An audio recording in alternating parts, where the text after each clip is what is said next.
Recent statistics show that for 2018, there are nearly 30,000 retail businesses in Hawaii, and they employ approximately 30% of those employed in the state.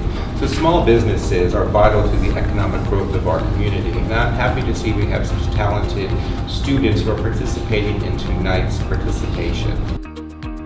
This is a great way to show how we all care about our students' education, because this class and this competition is a wonderful way for students to have some real life experience.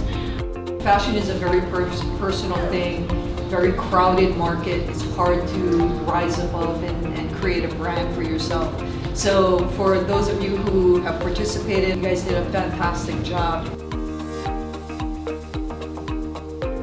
We're very proud of everyone, 14 students in our class participating in this contest. We're very happy to see how they grow in our program, and we hope to have this event annually so that more students, more UH students to get these great opportunities in the future.